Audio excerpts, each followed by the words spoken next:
And a lovely Tuesday morning. It is Glenn Clark Radio. I am Glenn Clark. He is Griffin Bass. Today's show brought to you by the Maryland 5-Star. Come see Olympic athletes in action as the nation's best horses and riders compete in one of the world's premier equestrian events at the Mars Maryland 5-Star at Fair Hill, presented by Brown Advisory, October 13th through 16th in Cecil County. A lot to do on a Tuesday edition of the program. Coming up in just a bit, we will catch up with former Raven Chris Canty. He was on the call for ESPN Radio as the Ravens beat the Patriots in Foxborough on Sunday. He was trying to hide. I saw the video that he posted on, he didn't post it on Twitter. ESPN posted on Twitter. But on Lamar Jackson's touchdown run, he couldn't hide his inner Ravens fandom. He was very excited about it. You're supposed to be neutral, obviously, when you call the game. But Chris, given his experience with the Ravens, he won a Super Bowl with the Giants, but had a few good years here. And we used to talk a lot, and I remember how much he liked his time here. So we'll talk to him about what he saw from the Ravens in a bit. Our buddy Clark Judge, Talk of Fame Network, SI.com. We will catch up with him, get his thoughts on the Ravens, Lamar Jackson, the rest of the NFL. Did the top teams in the AFC really take a step back this week? Is it more muddled? I am interested in that. And also, we will preview Waiver-Wire Wednesday, talk a little bit about Romeo Doubs. Probably a good amount of Jamal Williams conversation in there. Greg Dortch is still out there. I don't know what he did this week. He had a good game. I think he had like 8 catches and like 70, 80 yards. So it sounds like our levels are very. It sounds like I'm very deep leagues. He's a great option. No, I'm talking about our levels. It sounds like you're lower than I am. There we go. That sounds a little better. Better, yeah. Yes, for sure, better. Anyway, we will do all that this morning. Joe Serpico from PressBox, our PressBox fantasy football analyst, will check in with us on a Waiver-Wire Wednesday preview here on GCR, and then coming up a little bit later on, of course, Simply the Bets. We do it every Tuesday morning at 11:40 a.m., brought to you by the FanDuel Sportsbook at Live Casino and Hotel Maryland. Orioles win last night, so that's something. In the words of Lenny Kravitz, I guess it ain't over till it's over, so there's that. They hit a bunch of home runs. Anthony Santander, finally, the Orioles won a game in which he hit multiple home runs, which is a very weird bit. Just does not make even a lick of sense, but I think they had lost their last 8 games when Anthony Santander had hit. They were either 0-7 or 0-8 this season when he hit multiple home runs, which is just bizarre. Like, in a million years, there's no explanation for that. Orioles will continue the series with the Red Sox tonight, and just keep swimming. In the words of Nemo, or was that Dory? Who said keep swimming? That was Dory. I think it was Dory. Yeah. They will send Kyle Bradish to the mound this evening against Michael Wacha, and all they can do is try to handle their own business and hope for more good news elsewhere. The Mariners were off last night, correct? Correct. So the Orioles make up a half a game there and get back within 3.5 with 9 to play. That math don't math. They're 6.5 games back of the Blue Jays, so they're either 3.5 games back of the Mariners with 9 to play, or 3.5 games back of the Blue Jays with 6 to play. Like, neither one of those is good. But the thing where they could maybe overcome the Blue Jays by using the 3 games they have in hand with them, that's kind of gone by the wayside. There's essentially no chance of that occurring. What do the Mariners do this week? They have the Rangers tonight. Yuck. They're throwing Robbie Ray on the mound. Yuck. Yeah. And then, I don't know, some other bad team this weekend. The Mariners indeed do have the Rangers this week, and then they have the Athletics at home over the weekend. So fantastic. I mean, look, they lost 2 out of 3 to the Royals, right? Like, the Orioles legitimately at this point, so we can do this math, right? So the Orioles so that means the Rangers have another off day next week, right? That means that they have another off day, I guess, next Monday probably. No, they don't have it. Oh, I see. The Rangers have a doubleheader next Tuesday. And they get the Tigers. Oh, my God. It's all at home. Everything's at home. The Rangers, the Athletics, and the Tigers. So they have 1, 2, 3, 4. They have 10 games. 10. They have 10 games. The Orioles have 9. So if we're being reasonable at this point. The Mariners have more games to lose. It's good. Thank you. That's a great point against bad teams. And if the Orioles were to go 6-3, they'd need the Mariners to go 3-7. Actually, who has the head-to-head? Actually, yeah. So we'd have to go 7-2, or they'd have to go. Because the Mariners have the head-to-head. Yes. Yeah.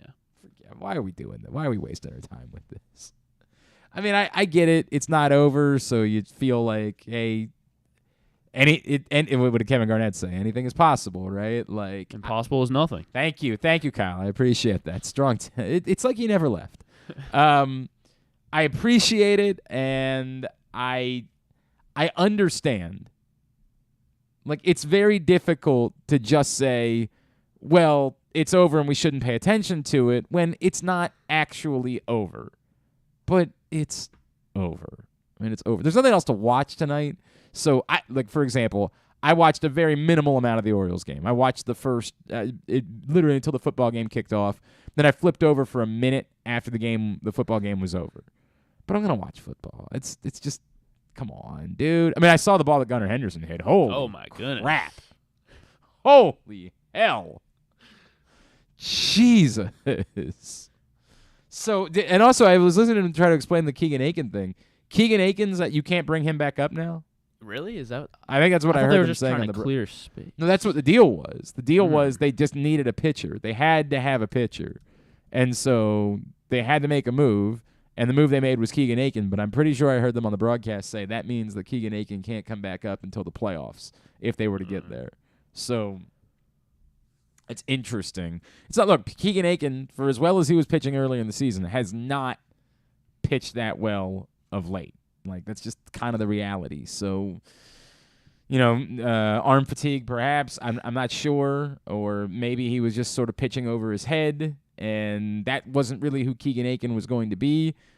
Kind of a nice story at the beginning of the season that he had settled into this role, and it looked like one that he could continue to succeed in, but not sure that's actually practical. Look, hey, man. The Orioles are playing tonight. We got nothing else going on. We'll probably watch it, or at least watch it for a little while, and then I don't know. I don't know. I'm sorry. I wish I could be more.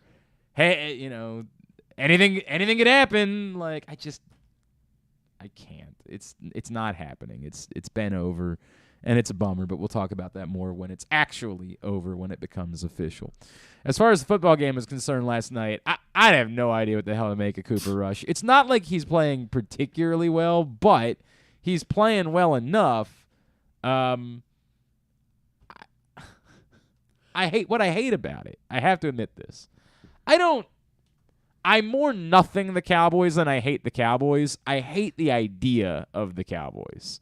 I don't actually care because the interactions between the Ravens and the Cowboys are so minimal that why would I care? I mean, one of my favorite wins in Ravens history, probably the best win in Ravens history, was the night they closed down the old Texas Stadium in 2008. That was a magical night. I mean, that's as magical a win as the Ravens have ever. I don't think there will ever be a day where the Ravens will have a better regular season win than that night. It was so wildly unexpected. It was everything. It was the Cowboys allegedly requesting the Ravens as their opponent for the final game, making their ceremonies post-game on a Saturday night after they had just gotten their brains beat in. It was, touchdown after touchdown, Willis McGahee, Le'Ron McClain at the end of the game. I mean, it was everything you could have ever asked for. It was right after the Ravens had just lost in soul-sucking fashion the week before against the Steelers. And you were afraid this magical... I've said before, 2008 was my favorite season in Ravens history just because it was so wildly unexpected. You were going into the year thinking that either Kyle Bowler or Troy Smith was going to be the quarterback. You had to turn to Joe Flacco only because Kyle Bowler got hurt and Troy Smith nearly died. Then Flacco has this wild run on opening day. They get a win, and then all of a sudden they start putting things together, and you're like, wait, what? And you can't really tell if they're good or not because when they were losing, they were getting their brains beat in. John Harbaugh fighting with Chris McAllister. There was so much going on in 2008. It was incredible. What an incredible season it was. But nothing better than going down to beat the Cowboys. But I don't really care about the Cowboys, right? Like I understand why NFC East fans hate the Cowboys, but for the most part, I don't care about the Cowboys. And I don't even care about the fact that all those stupid national shows talk about the Cowboys all the time because I don't watch any of that nonsense. It will never bother me what they're talking about on the First Take or Get Up or First Things First or Get Things First or Get Up First. Speak or for yourself. Don't forget that. Whatever. I will never be bothered by any of it because I don't watch any of that nonsense. And it's on you if that's how you choose to spend your time. Take up a hobby. There are so many wonderful things that you could do. Try pickling vegetables. They're delicious. Ever had some pickled onions? They're incredible. I don't care about that. The only thing that I care about in relation to the Cowboys is the fact that they keep getting shoved down our throats in TV windows. And you might say, hey, why do you care which game is on TV at 4 o'clock? You can always get the ticket, and then you can have all the games at 4 o'clock. Or aren't you doing the post-game show most weeks at 4 o'clock? It ain't just 4 o'clock. It's last night on Monday night. It's going to be next week and whatever, maybe on Sunday night or Thursday. The Cowboys are constantly shoved down our throats because the NFL, instead of trying to figure out if they might have other marketable teams and stars, just falls back into what's comfortable. The game last night was quite boring. It was a very boring football game. Ended up having a little bit of action in the second half, thankfully. But for the most part, it looked like Broncos 49ers all over again last night. And because the Cowboys have now managed to win 2 more games with Cooper Rush as their quarterback, it guarantees that we're going to have the Cowboys flexed into some more, national TV windows before the season is over. There was a chance that the Cowboys could just fall apart. After Dak Prescott got hurt, they could lose every game, and then maybe there was still a chance even after that. They could be 0-6, and they might still have gotten flexed into a national TV window. But at least there was a chance that if that occurred, that we would get less Cowboys in national TV, and maybe some other teams that are good, with more marketable stars, with guys that I want to watch. But alas, by winning 2 games with Cooper Rush at quarterback, we get essentially a guarantee of more Dallas effing Cowboys in our life. Awesome. So cool. I care. Ugh. Ugh. Ugh. Thanks for nothing, Daniel Jones. Not that I care about them either, but just would be nice if the Cowboys would lose so we could stop paying attention to them.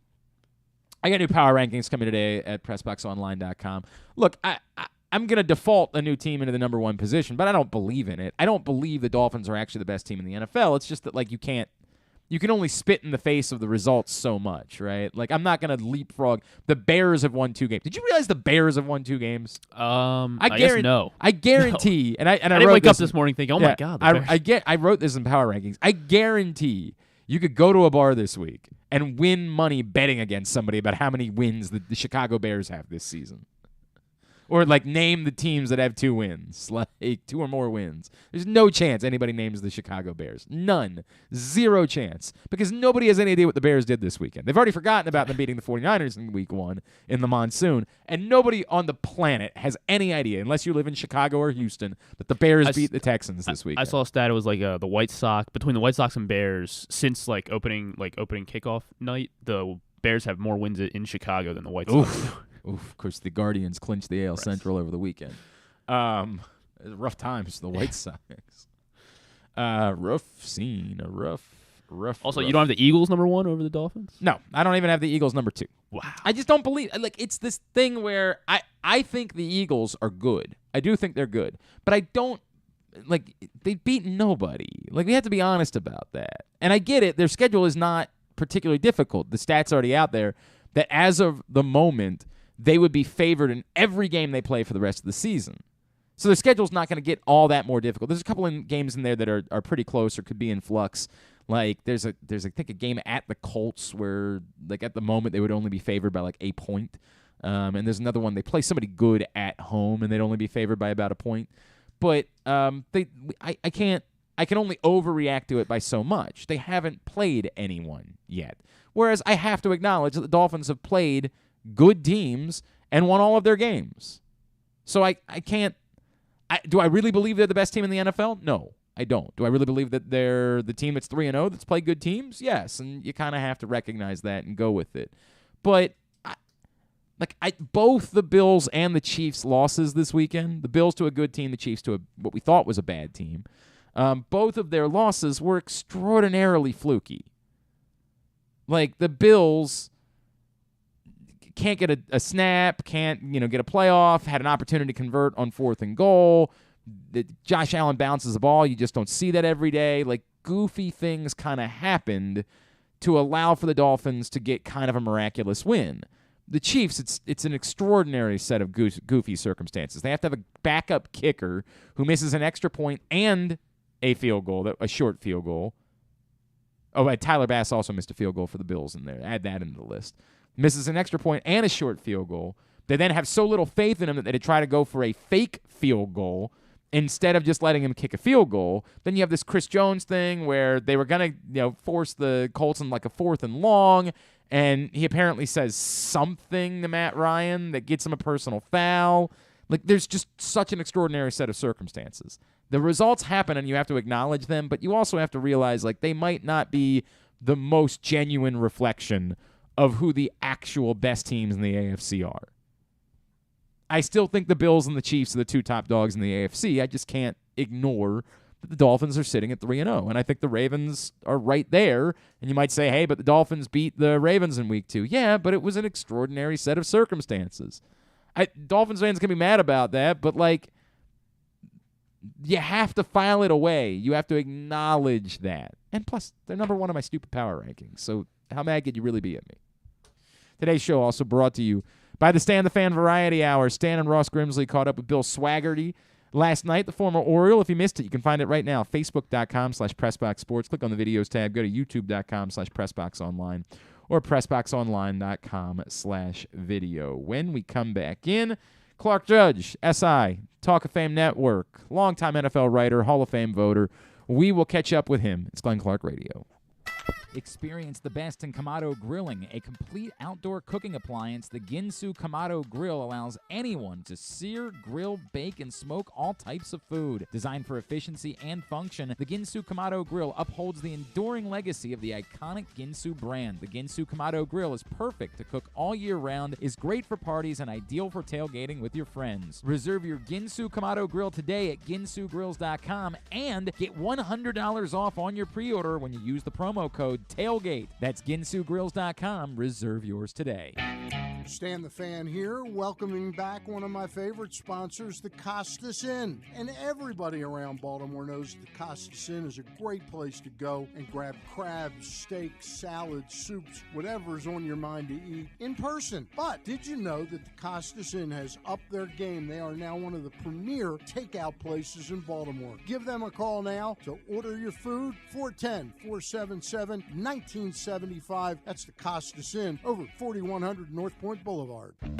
Make the most out of every day in your Toyota RAV4. Available in hybrid or gas-only models. A RAV4 can get you where you want to go in style. Check out buyatoyota.com for deals on new RAV4s from your local Toyota dealer today.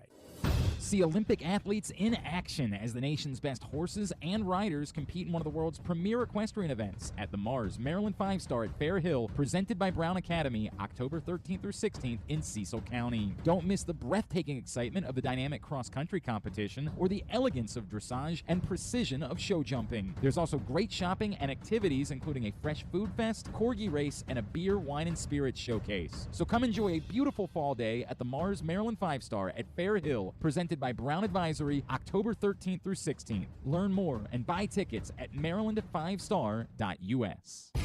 The latest edition of PressBox is available now. On the cover, Bo Smolka profiles Ravens tight end Mark Andrews' path to NFL stardom, from his late decision to play the sport full-time through having to overcome type 1 diabetes and more. Also, inside, we introduce you to football players at Maryland, Navy, Towson, and Morgan State. And we give you everything you need to know for betting football this season. PressBox is available for free at over 500 area locations, including 60 Royal Farm stores. And you can always find the entire edition, as well as the best daily coverage, coverage of them O's, Ravens, and Terps at PressBoxOnline.com. The Baltimore County Police Department is hiring. Entry-level officers start at close to $59,000 a year with a $10,000 bonus. Some restrictions apply. Plus a great retirement plan, medical, dental, and vision insurance, advancement to specialized units, tuition reimbursement, 15 sick days earned per calendar year, and even further incentives for military members and veterans. If you have a passion for service and want a career for life, visit joinbaltimorecountypd.com or call 410-887-5542. You must be a United States citizen, possess a valid driver's license, and have a high school diploma or GED equivalent. The Baltimore County Police Department is an equal opportunity employer.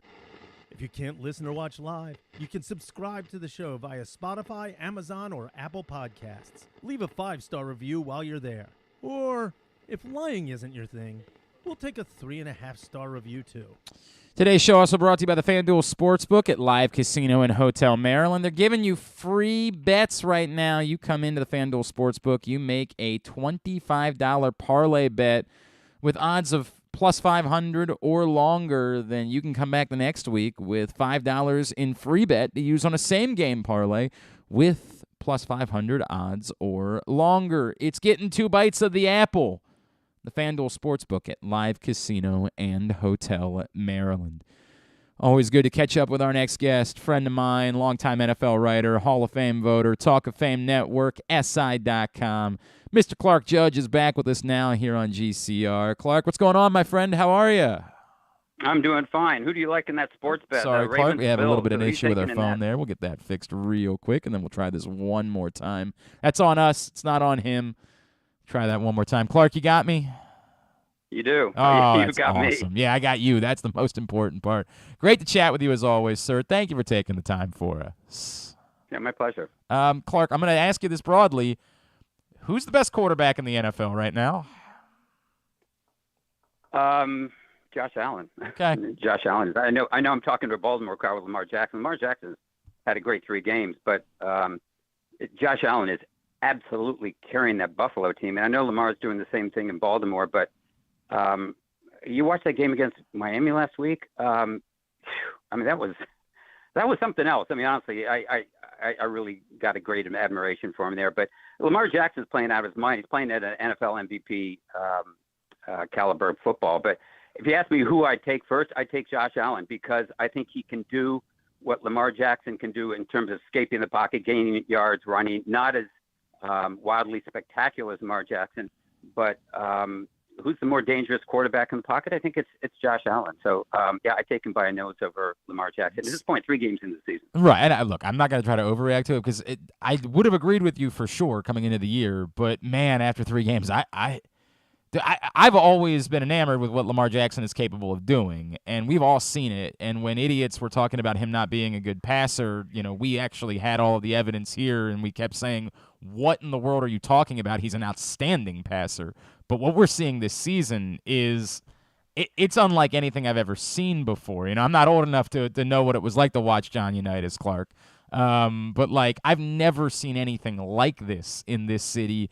This man is in full command of an all. It's like watching someone conduct an orchestra right now. No, I understand that. I'm old enough to see Unitas. Of course, he didn't flush the pocket to Right, run, but right. There's nobody to throw a better downfield pass. I saw Burt Jones too. I mean, Burt Jones is a great quarterback, and Burt Jones could run. He could throw. He carried the team on his shoulders. Yeah, what he's doing is spectacular. Have I seen it before? Yeah, I have. I mean, I saw Michael Vick do it in Atlanta, and he was wildly effective and took them to a conference championship game. But I think until or unless Lamar Jackson sort of advances that team farther in the playoffs, there's always going to be that, well, okay, let's see what happens in the postseason. Now, in terms of these 3 games, yeah, he's playing as well as anyone I've seen as well. Is it better than anyone? Well, no, we've had great quarterbacks in the past. Elway, when you watch Elway pass, I mean, if you watch John Elway throw the ball 70 yards across the field, you go, God, I've never seen that. But people today tell me when Patrick Mahomes does it, they've never seen it. Well, they didn't see John Elway. So what he's doing is fabulous. There's no downside to it. There's no downside. But if you ask me which of the quarterbacks I'd take at this point, I'd take Josh Allen. And I guess it's based on sort of history, what I've seen him do in the last couple years and what I've seen him do in the playoffs. But when I watched him last week against Miami, I just went, wow, this guy just he almost does too much for that team. I think a lot of people think some has to be taken off his shoulders. Might be the same case with Lamar because he has to carry that rushing attack. At some point, I've always said, I think at some point that's just not going to work. It continues to work, but at some point it's going to break. I mean, I covered Steve Young in San Francisco, and it broke. And Steve Young was as good a running back as any quarterback, and yet it broke where they said, okay, the concussions, we've got to get him to slide and get out of bounds. But right now, everything's working well for the Ravens. Come back and visit me in November, December. Let's see where we're going. But right now, he's right there with Josh Allen. No question. He is Clark Judge, Talk of Fame Network, SI.com. He's with us here on GCR. Clark, who's the best? I mean, by default, the Dolphins are the team that's 3-0, so I guess we say they're the best team in the AFC. But, like, for example, if you were forced, you got to put $500 down on a team in the AFC to represent in the Super Bowl, who would it be at the moment? Buffalo. Okay.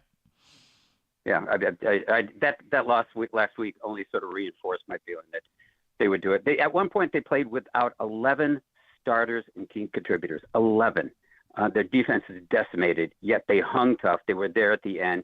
Just ran out of gas. I mean, it was a day where I think there's 100 degrees, and I understand it's 100 degrees for both teams, or 90 degrees, wherever it was. But they ran 90 plays. 90 plays. Miami had 39. We're 90 plays to 39. People would say, well, what about Josh Allen's last pass? The underthrown guy was over. Yeah, I understand that. I mean, you have games like that. Patrick Mahomes lost last week. You have games like that. But to me, Buffalo is the class of the conference. Now, they're dropping like flies there. I mean, it looked like Gettysburg after that game last week. They've lost so many guys and serious injuries. So, again, right now, if you ask me, yeah, I think it's Buffalo. They're the team in a wide open AFC that to me is loaded. The AFC is loaded. It's Kansas City. It's Buffalo. It may be Baltimore. I mean, what about Cincinnati? I don't trust them with that offensive line. But right. What about them? Is Cleveland legit? I don't know. But the Chargers were a team I was behind until last week when the whole thing collapsed. They've lost a left tackle. They've lost Bosa. And they played Justin Herbert in a game that didn't make any difference. Why would you play him in that game? And then he continues to be hurt. So I don't trust them. But to me, the AFC is loaded at the top with Buffalo and Kansas City, the two teams you got to get through. Is Baltimore legit? Yeah, I think so. But I remember that Miami game. Is Miami legit? I don't know. I think, they're 3-0. But that comeback on Baltimore told me more about the Ravens, I think, than it did about Miami. So I kind of worry about that a little bit. And one of the reasons Lamar Jackson's, doing all that he is because sometimes he's been forced to because they've got to outscore the defense. I don't remember that in a long time with Baltimore. So I don't know who's there right behind those two front teams, but certainly Miami and the Ravens have to be considered. Is the Jaguars thing for real? Like, is that legitimate what we're watching there? We're looking at 3 games. I don't know. I mean, they've outscored the last 2 opponents by 62-10. That's impressive. What they did out in LA last weekend, that was real impressive. They shut down Herbert, but again, I keep making excuses here, but he's handicapped. That team was handicapped. You lose your starting left tackle. Listen, I talked to Anthony Munoz last week and said, who's the best tackle you look at in this game today? He goes, Slater from the Chargers. Wow. They just lost him for the season. Wow. I don't know. I mean, right now, I kind of look at the AFC as we look at 3 games, and Jacksonville's on top of a very weak division, 2-1. We need more of a sample size in 3 games. But just keep in mind, this is the Jaguars that won a handful of games in 2 years and were awful last year. But Doug Peterson seems to have an impact on them now. The quarterback's playing far better. But again, we're looking at 3 games, and there are always these rush to judgments and overreactions.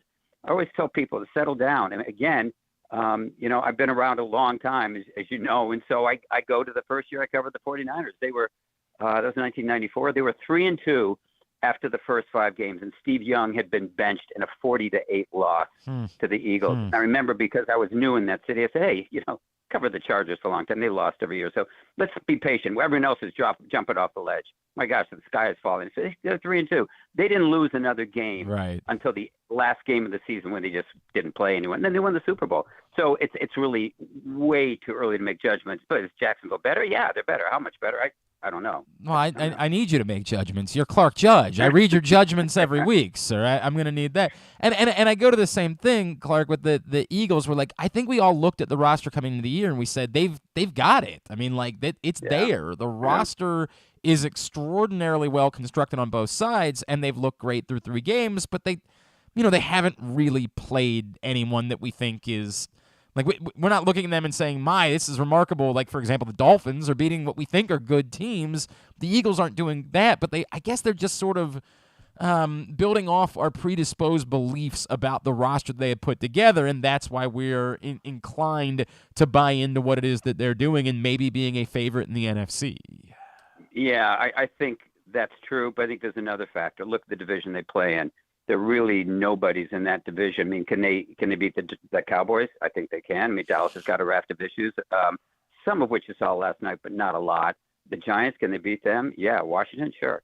They just did. But when you look at a team like Jacksonville, we know what their history is, and that division is historically Tennessee's or Indianapolis's. Are they going to come around? I don't know. I kind of looked at Indianapolis the first couple of games and said, God almighty, this is awful. Right. Matt Ryan's going to but all of a sudden then they beat Kansas City. Tennessee had a pulse last week. They've got some issues as well. But in terms of, like Miami in the East, you look at the AFC East, they got Buffalo there. That's a huge hurdle. New England's there. I don't think New England's going to be a hurdle anymore. I mean, it hasn't been the past 2 years. And Mac Jones is going to be out for a significant period of time. I think they're really going to descend. And then you got the Jets. But you look at Baltimore in that division, to me, anyone but probably Pittsburgh can win it. But what do we know about Mike Tomlin? Never has a losing season. So that's always a coin flip. And are we going to write off the Bengals yet? No, I don't know. Not yet. But it certainly doesn't look good for Joe Burrow and that offensive line. But the reason we like Philadelphia is, A, like you said, that roster is loaded on both sides. And B, because they're 3-0. But the quarterback play is so vastly improved this year. He's come a long way. He's not Lamar Jackson, not close. But, right. But Jalen Hurts is beginning to play very well, not making bad decisions, not committing costly mistakes. And that offense is rolling. Oh, I mean, there's no doubt. And they've got it. It's just, as you point out, it's 3 games. Let's settle down a little bit. And then, the other question being, what is it ultimately when you get onto the end of the season? Clark, is there anybody else that early on has significantly jumped off the page to you as being a real story for either positive or negative reasons so far? Yeah, I guess it's Cleveland. I thought they were going to be horrid, not horrid. I didn't think they'd be that competitive with Jacoby Brissett, and yet they are, and they should be 3-0. I mean, is that possible? Right. And they get Deshaun Watson back, and don't get me started on that. I mean, I've got very strong opinions on that. Yeah, but, as do I. So they get him back, this season. But right now they're playing pretty well. I mean, I look at Cleveland. I thought, well, I've flushed them immediately. Forget it. They're not doing anything. There are all sorts of distractions. Deshaun Watson being numero uno, and rightly so. But so you're going to win with Jacoby Brissett. He's going to take the top. No, that's not going to happen. And yet right now they're playing really well. So I'd say that team has my attention. And in the NFC, I guess it's probably Philadelphia, only because I wanted to see it, not on paper. I wanted to see it on the field. And now that I look at them and go, okay, they kind of are what we thought they were. I'm curious about the Rams. I don't think that's the best team in the West. I think San Francisco is. And I don't care what happened last weekend. Jimmy Garoppolo simply just wins games. What happened last weekend? You had a quarterback who was playing who hadn't taken a snap in preseason or in training camp. They kept him away from the team in training camp because they thought they were going to deal him or he was going to be released. Didn't happen for the right reasons. Now he's a starter again, so he's got to catch up a lot. That team defensively is good. They're aggressive. They're physical. That's going to be a really good team. So I watch San Francisco very carefully. To me, I don't look at the Seattle, Arizona. I don't care about those two. I want to see what the Rams do, too, but I think San Francisco is the team to be in that division.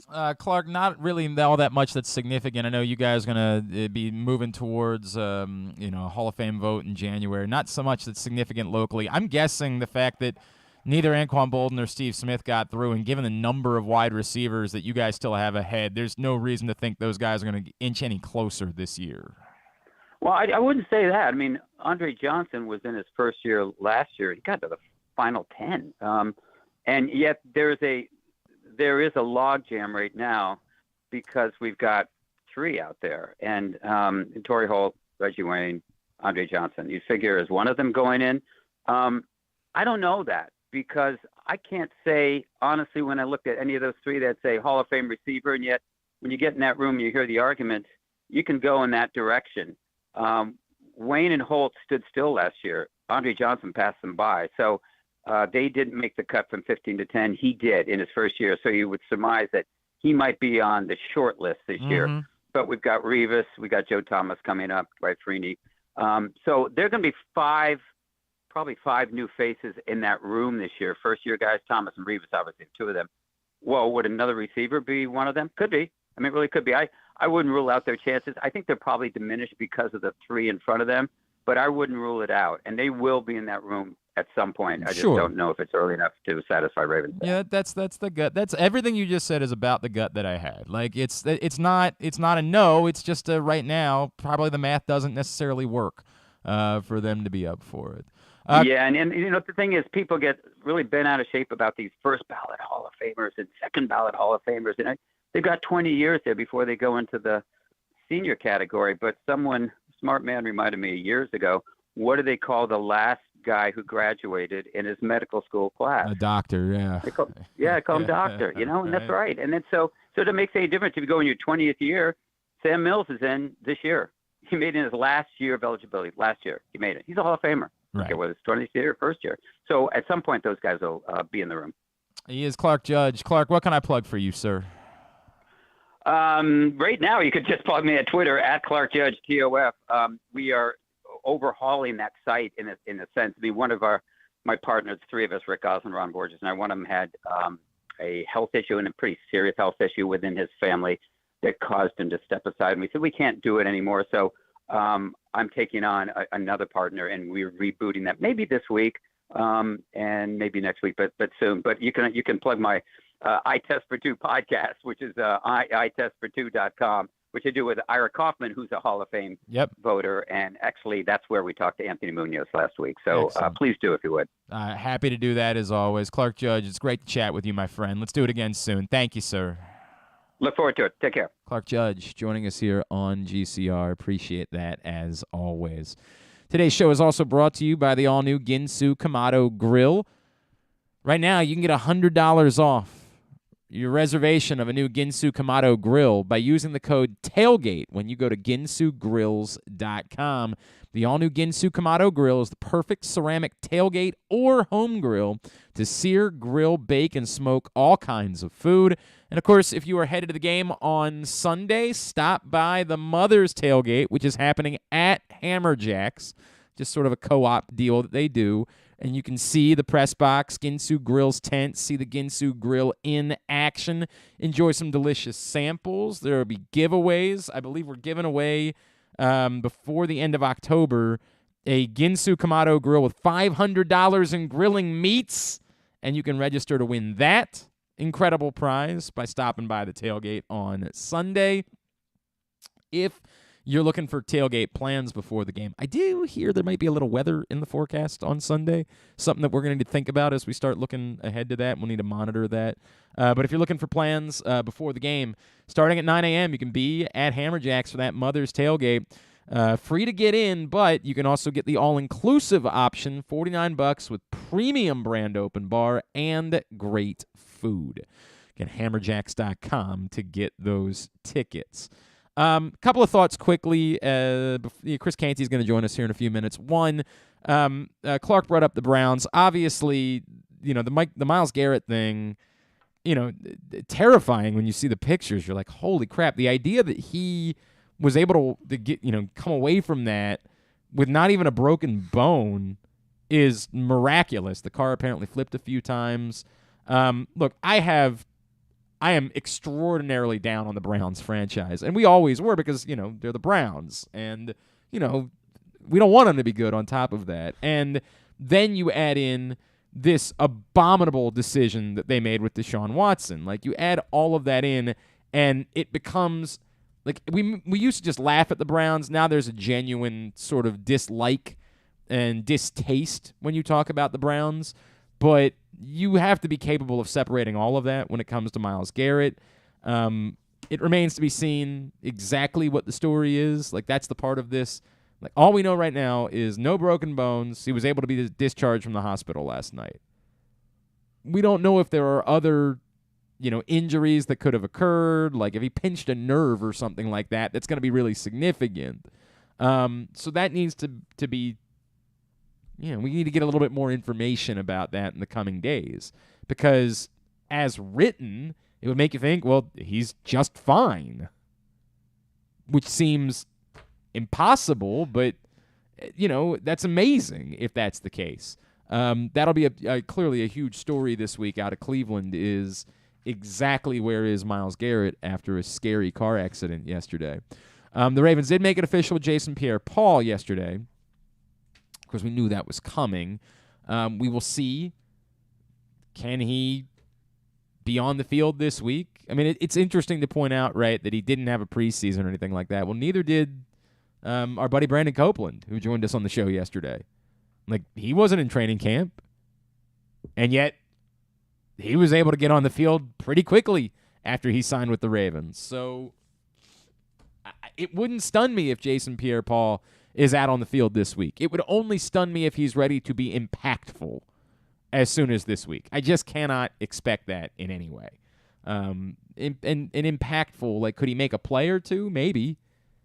I think it's unlikely that he's going to be very impactful at all this season, but I think it's extraordinarily a reach to think that Jason Pierre-Paul is walking in and making a massive difference. He can at least give Houston and Oweh a couple snaps off. Maybe, and I mean, the bigger stories being one, does his presence alleviate the pressure that Odafe Oweh is facing, as he's facing a lot of double teams right now?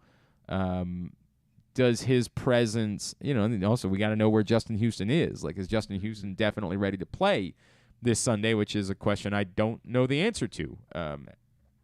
Didn't get any update from John Harbaugh about Michael Pierce yesterday either. Just said they didn't have the results back from the MRI. So that is another thing that kind of lingers in the air. Did not seem positive after the game on Sunday. Seemed like it was not a great situation. And I don't know what else there is to say about that. Got Travis Jones on the field, so hopefully he's ready to progress and help out. There's some rumblings. Maybe the Ravens call Brandon Williams back, who's still sitting on the beach. It's kind of weird to me that Brandon Williams wouldn't have gotten other phone calls. Like, you can be disappointed and think that Brandon Williams was, like, a lot of Ravens fans think that Brandon Williams didn't live up to the money he was paid because he never became Aaron Donald. And I get it. Aaron Donald went over 100 career sacks. It's so nuts, right? He went over 100 career sacks this weekend. Although, as I said in Power Rankings, it's equally nuts that he went over 100 career sacks, and that if you had asked me, I probably would have bet it was more like 500. You know what I mean? Like, it's both things are equally nuts. I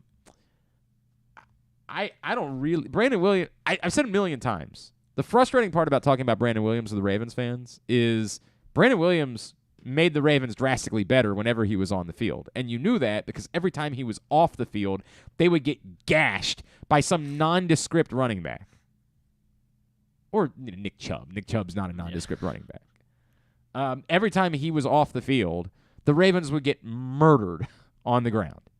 Every time he played, they were much better against the run.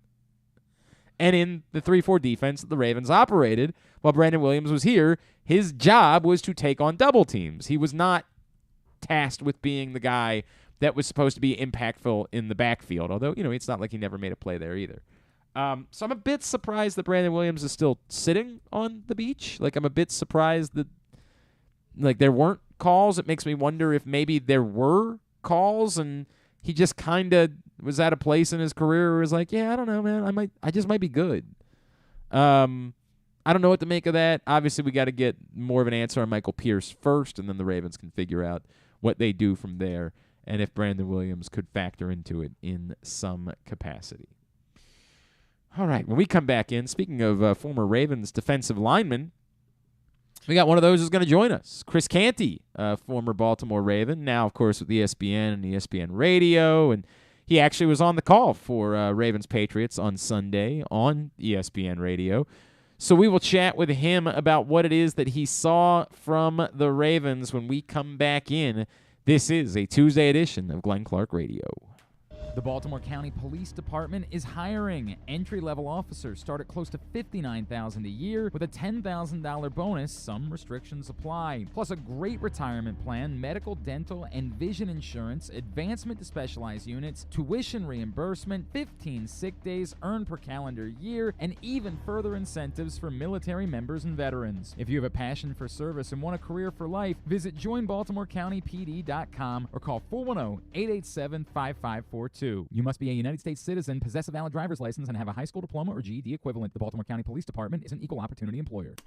Come experience Maryland's #1 sportsbook this NFL season at the FanDuel Sportsbook at Live Casino and Hotel, the ultimate place for any sports enthusiast. Take advantage of our 24/7 kiosks, massive video screens, and watch all the action from the best seat in the house. With more money paid out than anyone around, make every moment more at the new FanDuel Sportsbook at Live Casino and Hotel in Hanover, Maryland. Please play responsibly. Gambling problem? Please call 1-800-GAMBLER or visit mdgamblinghelp.org. That first sip, that first bite. Start your day off right with a delicious breakfast at Royal Farms. Choose from a fantastic selection of fresh Royal Farms breakfast sandwiches and top it off with a rich hot cup of the freshest coffee in the world. At Royal Farms, breakfast is available day and night. It's the freshest breakfast in the world. Real fresh, real fast. Royal Farms.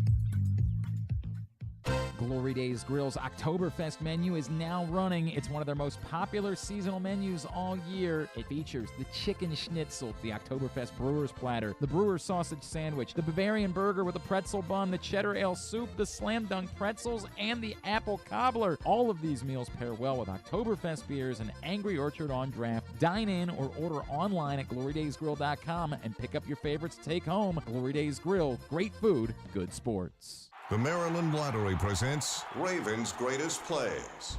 It was called the Mile High Miracle, a 70-yard touchdown pass against Denver with 30 seconds left to send the game into overtime.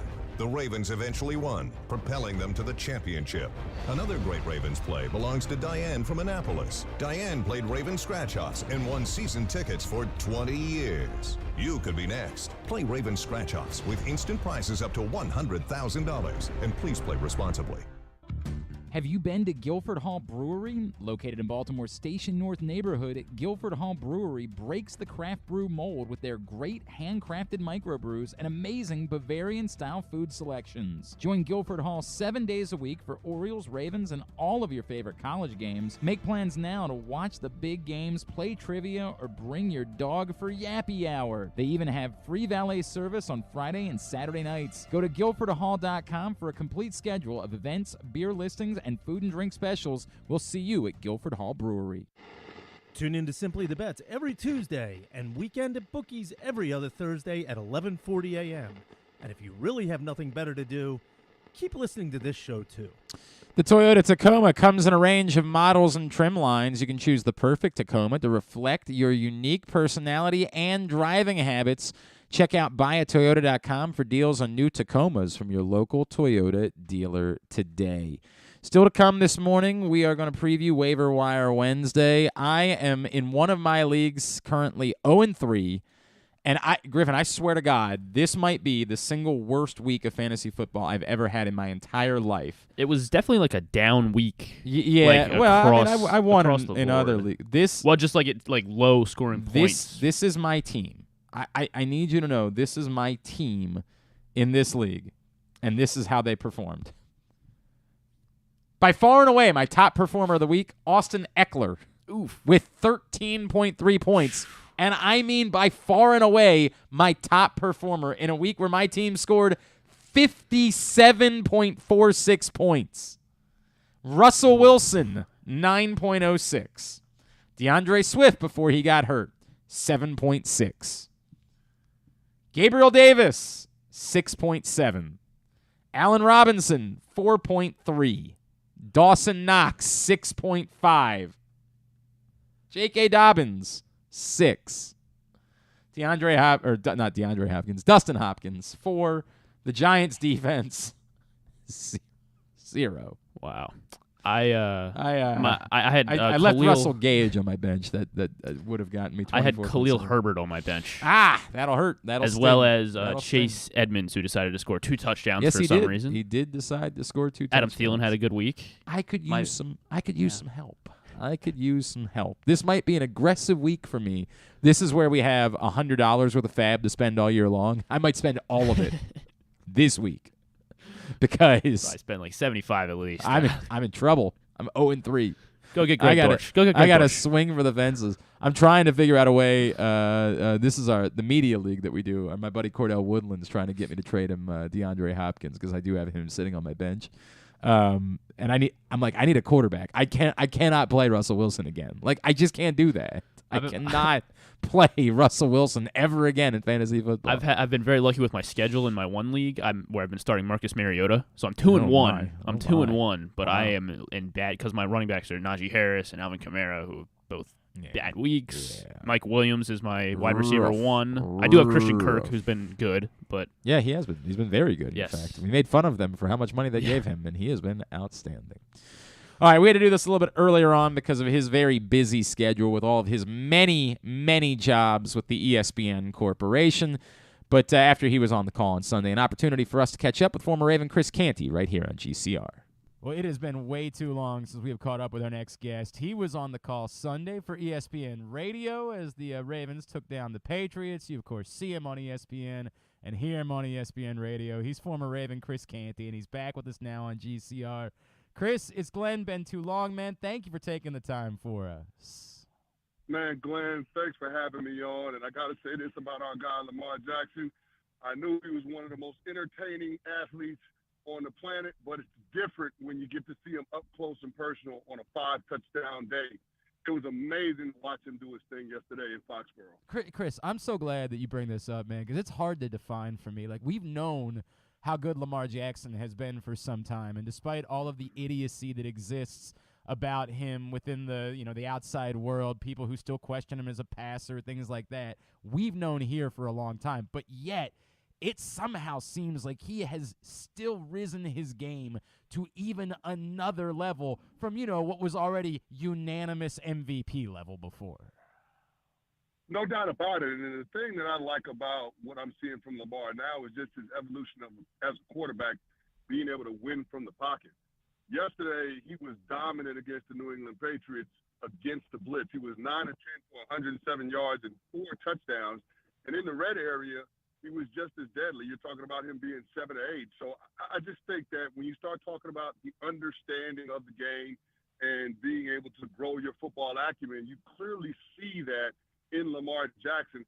And here's the other part, the nuance of the game. The touch throw that he had to Mark Andrews up the seam for a touchdown when there was a mismatch against the safety, or the touch pass to Devin Duvernay in the corner of the end zone back pylon. Those are tremendous throws. We all know Lamar has a cannon, but being able to layer throws and being able to put that touch on throws and give your receiver a chance to make a play on the football, I think that just shows how much he's evolved at the position. And so when we start having the conversations about the best quarterbacks in the game, Glenn, I don't know that you can make a strong argument against Lamar Jackson being the best quarterback right now in the NFL. Wow, that is a strong statement, dude. I mean, obviously Josh Allen's, despite them losing, he's still quite good. But, bro, the way he's playing, I've never seen anything like it. I mean, he is. It's like I described it yesterday as it's like watching an orchestra conductor right now. Like, he just has utter and complete command of everything that's in front of him. And what makes him even more difficult to defend, even more so than a guy like Josh Allen, is his suddenness, the explosion in his game. I mean, Lamar Jackson on those zone reads, I mean, he'll put the ball in the belly of one of the running backs. He'll pull it and crease the defense right down the middle. It's just something that we haven't seen at the quarterback position in the National Football League. We just haven't. And so when we start talking about the quarterbacks that are toughest to defend. I mean, Lamar Jackson, we all knew that he was one of the most dynamic runners in all of football, but now I think he's one of the most dynamic passers as well. Yeah. And people question whether he can throw the ball down the field outside of the numbers in the well. And he's doing that. Overwhelmingly, that's where he's winning in the passing game, from the pocket. So it's about time that people turn on the tape and give this guy his due, because he deserves it. It's amazing. You're talking about him being the best quarterback on the field in every single game he's played this season so far. Boy, we are enjoying the hell out of it, man. As you can imagine, you know how this market is, you know how this city and these fans are. It is incredible. Chris Canty is with us here on GCR. Chris, the thing that jumped out at me a little bit on Sunday as we try to project moving forward, I think we still know that an offense needs some balance, and that was a big thing that was missing in the debacle against the Dolphins. Was they had a 21-point lead, and yet they got out time of possession by 10 minutes because they couldn't run the ball with their running backs. We saw J.K. Dobbins get back out on the field. I think we really liked what we saw from Justice Hill in the second half. Did you see enough in the run game against the Patriots to make you say the Ravens can get that back to where it can be the right complement to have that perfect blend of balance that an offense needs to win a Super Bowl?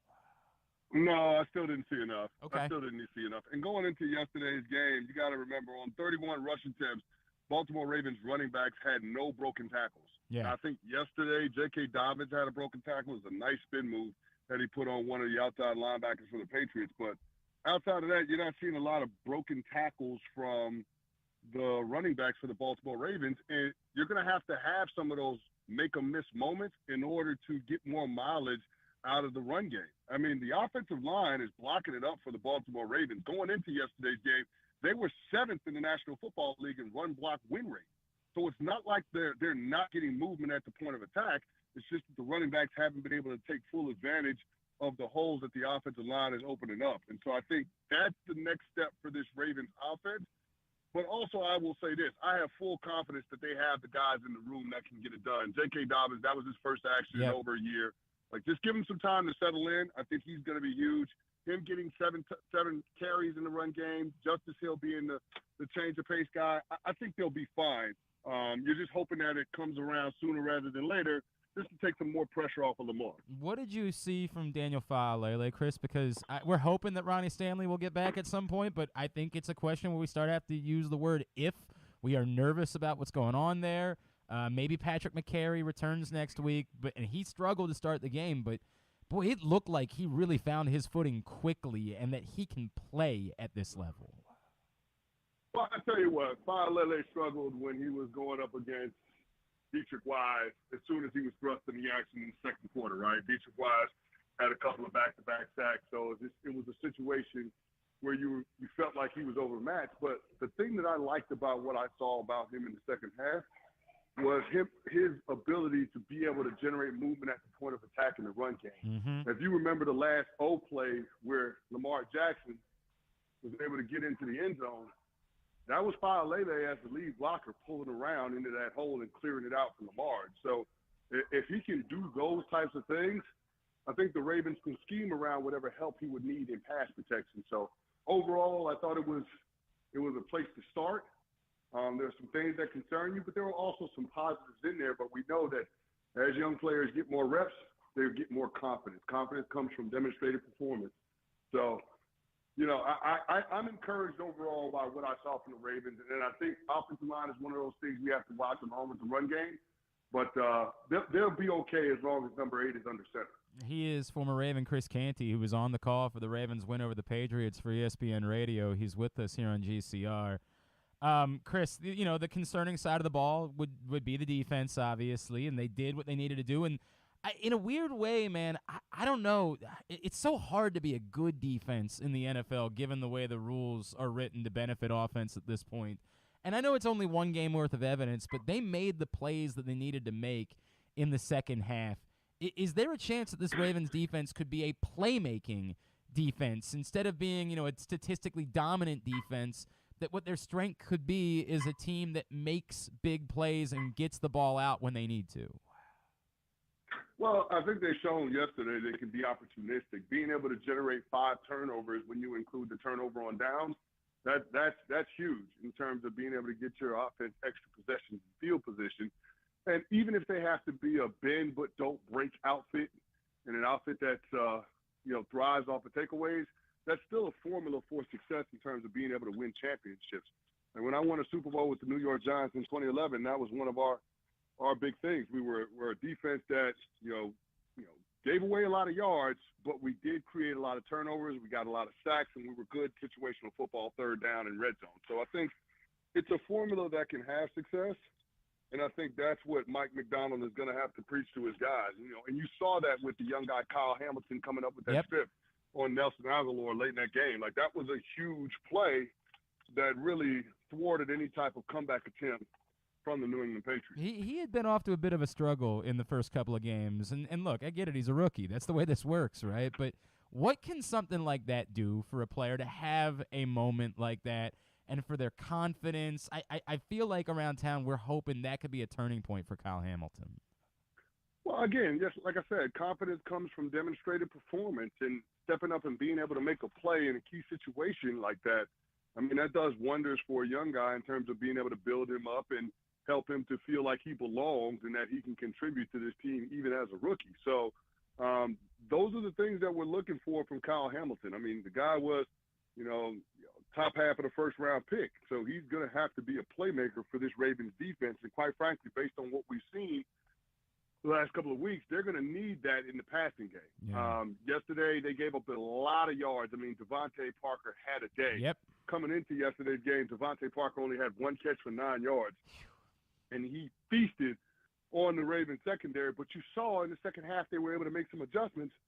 And the two early interceptions that Mac Jones threw in the second half, those were targeting Devontae Parker. And you saw the Ravens were able to create those takeaways. So, it's just one of those things that this secondary feels like it's going to be a work in progress all season. And so we just have to be patient with them. But I do think they do have the guys with the ball skills that can generate a lot of takeaways. The other concern that I have on that defense, the rush, right, is being able to generate pressure up front. And Justin Houston going out yesterday worried me. You saw him go out in that first half, and he didn't return. And that's one of those things that we've got to watch. Now, they closed out the game with the pass rush. Matabuke and Big Baby Williams and Calais Campbell in particular. Those guys did a great job in terms of being able to generate that interior pressure and get after the quarterback. And then we know what Odafe Owe can do. So, it's just, again, it's not the Ravens defense that we're accustomed to seeing in terms of being lights out, lockdown, shut down, 3-and-outs all over the place. But it still can be a disruptive defense and an opportunistic defense.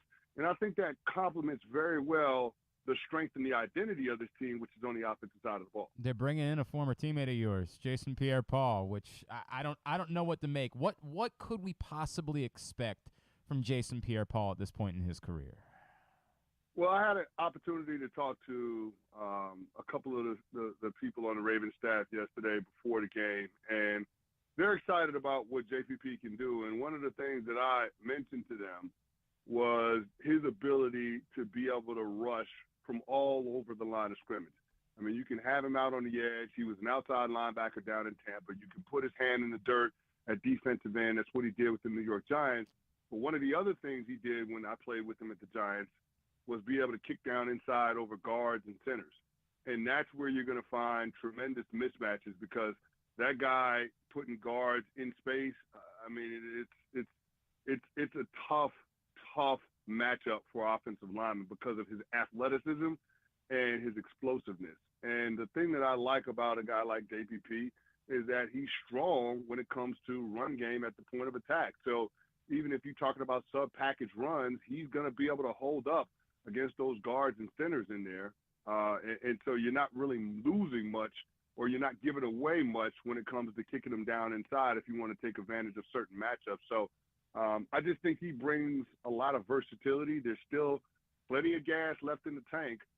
So I'm excited to see what could end up happening and how he can contribute to this Baltimore Ravens pass rush. Chris, last one for you. Obviously, by default, the Dolphins are the best team in the AFC right now, but you have to go bet $1,000 today on who's going to represent the AFC in the Super Bowl. You have to do it. You don't have a choice.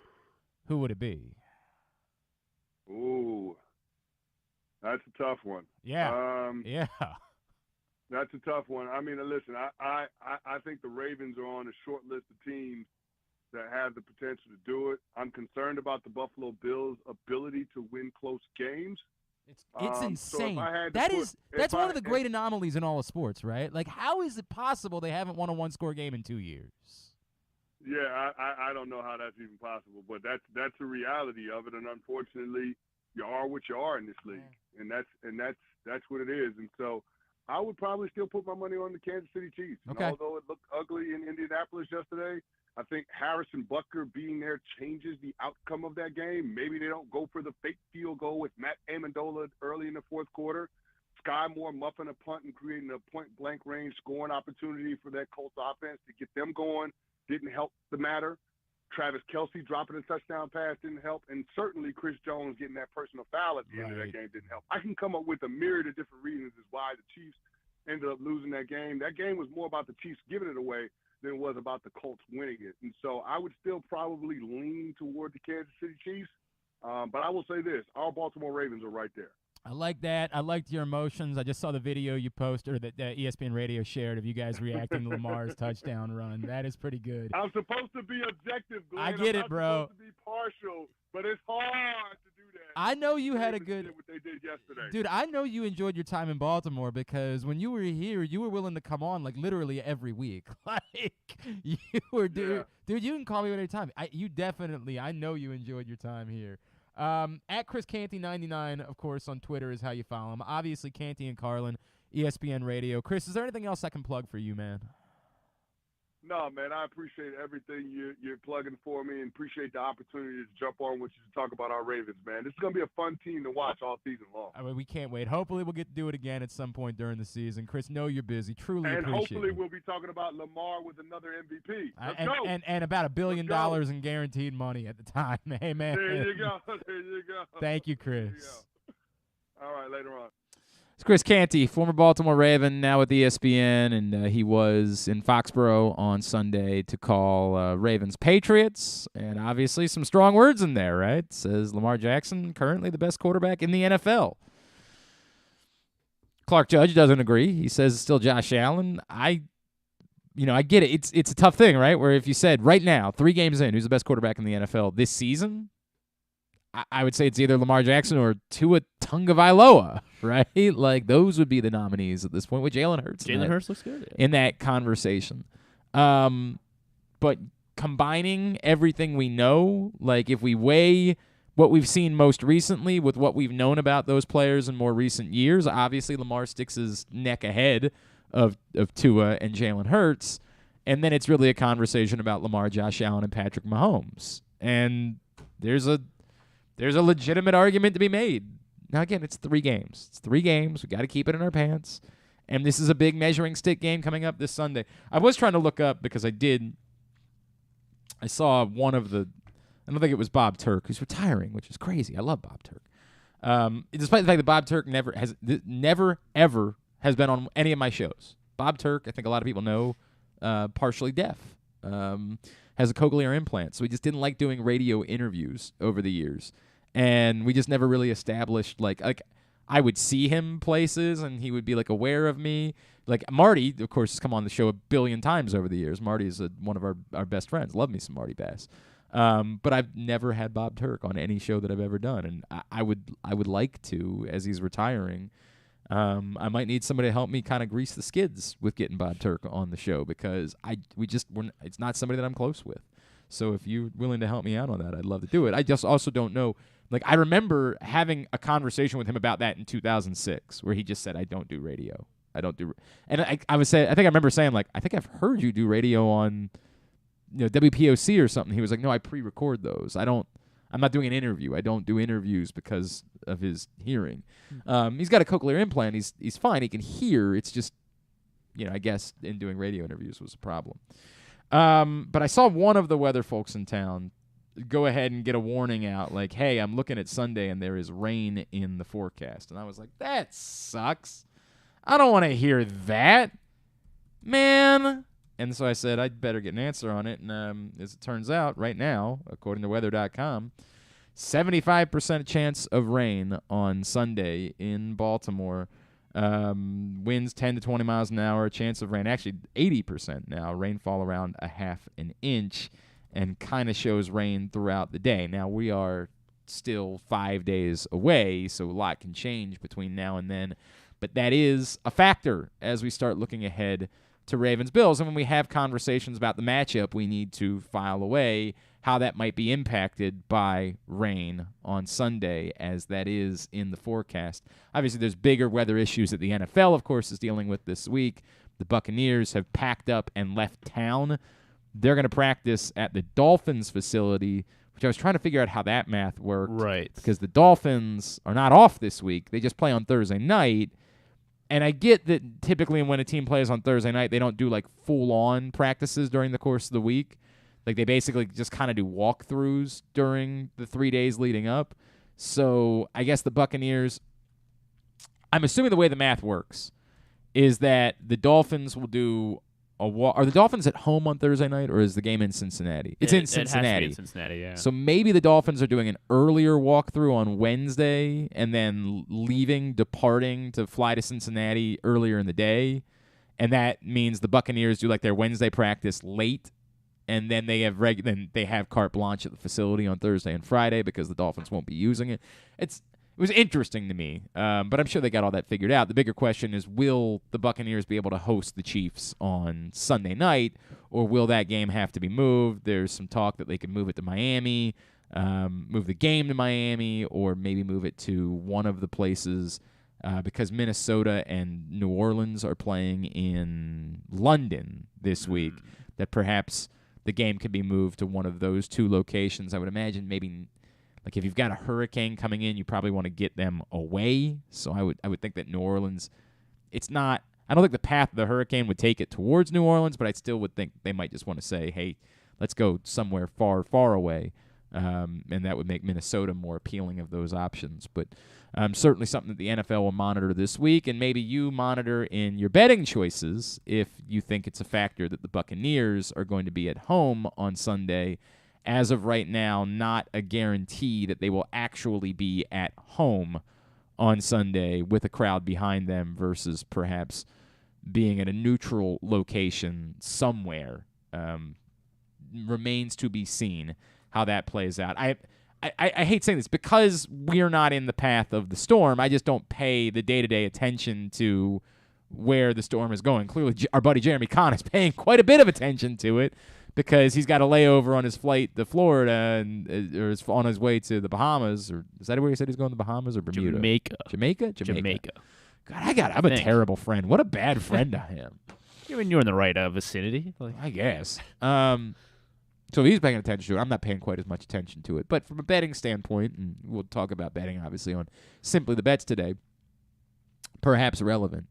The other news related to Sunday's game that's a bummer for a local kid, Christian Benford, who, was forced into playing significantly for the Bills, dealing with a lot of injuries. And I know Clark Judge talked about that. Their secondary is depleted ain't even the word. I mean, they were going with all rookies in the secondary. And Christian Benford, Randallstown native, was one of them. Unfortunately, Christian Benford now adds his name to the list of injured Bills defenders, and he will not be able to make that, what I'm sure was a particularly special homecoming that he was looking forward to, but he broke his hand in the game against the Dolphins, and so he will not be returning. I mean, maybe he'll be at the game. I don't know, but he will not be playing for the Bills back home in Baltimore on Sunday. Randallstown native and Randallstown alum, and that's one of the things that I think I saw Nick Mosby recently, and we were talking about how few public school kids, and I get Randallstown is the county, not the city, but like how few public school kids have really been able to make like a breakthrough. Obviously, Justin Lewis was Poly. And I think he got hurt too as he was trying to get ready for his rookie season with the Bulls. But it's always kind of neat when you hear a story about a public school kid getting an opportunity. And Christian Benford stood out. Like, wow, this is a great story. And so it's a real bummer for him and maybe for us. I don't know if we were going to have him on this week or not. I was hoping that we were going to have him on this week, but not going to happen now for sure. Definitely not going to be the case. All right. Today's show is also brought to you by, this one's brought to you by the print issue of PressBox, which is available right now at your neighborhood Royal Farms. They have the hundreds of locations around town where you find PressBox. You can always read it all at PressBoxOnline.com. This one has Mark Andrews on the cover. You might have heard of him. He had 2 touchdowns on Sunday.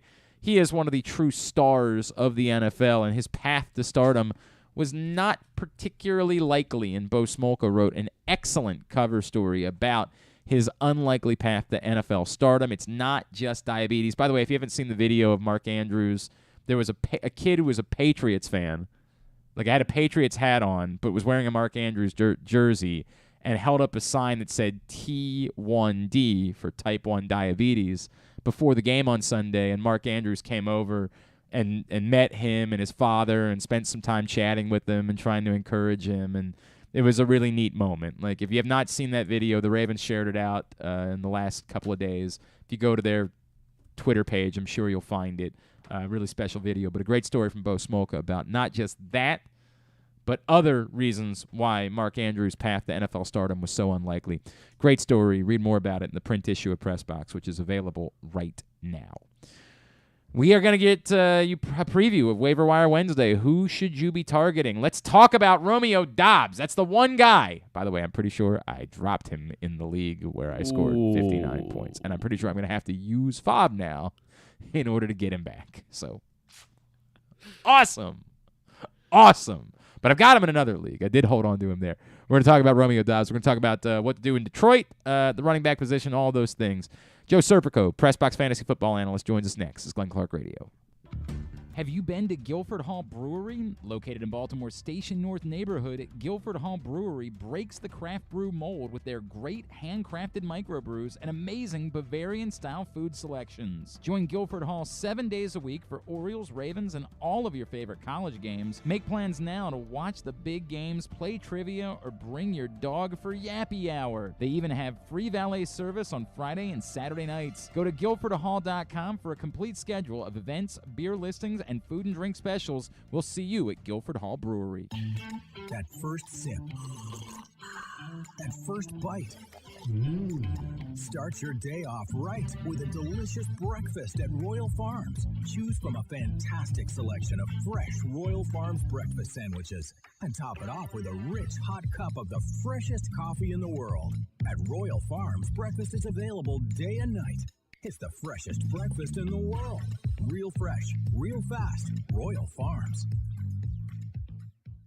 What's up, everyone? This is Tyus Bowser, and I'm excited to tell you that I'm back for Season 2 of the Tyus Bowser Show in partnership with PressBox and Great Ace Memorabilia. Join us on Tuesday nights throughout the season as I'll be heading all over town with my special guests. And, of course, our co-hosts, Glenn and Rita. Or is it Rita and Glenn? What is it? I look forward to meeting you guys and talking a little bit about football and a lot about life. And if you happen to miss the show, you can now catch a replay Friday nights on 105.7 The Fan. Get all of your details for the Tyus Bowser Show right now at PressBoxOnline.com/Bowser. The next Tyus Bowser Show is Tuesday, October 4th at 7 p.m. at Guilford Hall Brewery, 1611 Guilford Avenue in Station North. It's brought to you by Maryland Vascular Specialists and the all-new Ginsu Kamado Grill. Come experience Maryland's #1 sportsbook this NFL season at the FanDuel Sportsbook at Live Casino and Hotel, the ultimate place for any sports enthusiast. Take advantage of our 24/7 kiosks, massive video screens, and watch all the action from the best seat in the house. With more money paid out than anyone around, make every moment more at the new FanDuel Sportsbook at Live Casino and Hotel in Hanover, Maryland. Please play responsibly. Gambling problem? Please call 1-800-GAMBLER or visit mdgamblinghelp.org. The 2022 baseball season is in full swing, and the future is brighter than ever for your Baltimore Orioles. I'm Paul Valley. And I'm Zach Goodman. And together we bring you the Bat Around every Saturday from 10 a.m. to noon with everything you need to know about the Orioles and baseball as a whole. From veterans like Cedric Mullins, Austin Hayes, and Ryan Mountcastle, to young stars like Adley Rutschman, Grayson Rodriguez, and DL Hall. We've got you covered for every game, every pitch, and every debut. You can watch us at youtube.com/PressBoxOnline and facebook.com/PressBoxSports. Sports, or you can listen at PressBoxOnline.com/radio. So join us live on the Bat Around every Saturday from 10 a.m. to noon right here at PressBox Sports. Glory Days Grill's Oktoberfest menu is now running. It's one of their most popular seasonal menus all year. It features the chicken schnitzel, the Oktoberfest brewer's platter, the brewer's sausage sandwich, the Bavarian burger with a pretzel bun, the cheddar ale soup, the slam dunk pretzels, and the apple cobbler. All of these meals pair well with Oktoberfest beers and Angry Orchard on draft. Dine in or order online at glorydaysgrill.com and pick up your favorites to take home. Glory Days Grill, great food, good sports.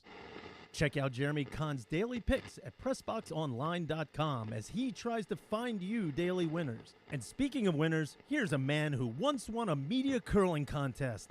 And I don't think anything else. He's Glenn Clark. I've always found that to be a bit disrespectful. I just feel like that is way over the top.